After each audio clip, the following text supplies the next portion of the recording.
week from today means another season of batter up, play ball, and of course, bobbleheads. Yeah, you know they're back, and Local 12 News reporter Jeff Hirsh takes us to the Reds Hall of Fame and Museum, where there's now a display on the colorful history of those bouncy-headed collectibles. Once upon a time, if somebody called you a bobblehead, you'd probably be offended. Now you'd just find space on your shelf. The Reds have now put out 59 different bobbleheads. That doesn't seem like a lot. It seems like there's been hundreds, but 59, but there's been 1,647,000 of those out in the marketplace. So if you've got one of that many. Here at the Reds Hall of Fame and Museum, there's a big bobblehead display, which actually includes a big bobblehead.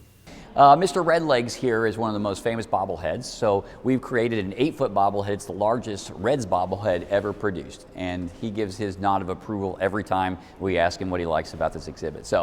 And what's not to like? 700 bobbleheads, baseball of course, but everything else from the Pope to the Poe, as in Edgar Allan. There's business and local landmarks, legends from other sports, Woody Hayes and his nemesis Bo Schembechler, go blue. And speaking of bobbleheads, lots of politicians. Donald Trump, Hillary Clinton, Bill Clinton, I'll feel your pain, Ronald Reagan, well, there you go again, and Newt Gingrich. And if you think politicians are all a bunch of bozos, well, there's Bozo.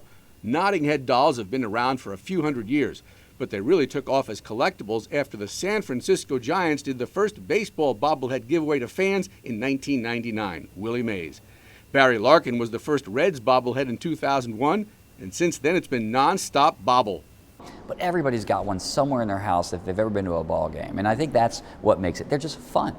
It seems everybody who's anybody has a bobblehead. Why, there's Local 12 meteorologist Tim Hedrick and that dance party dude Bob Herzog.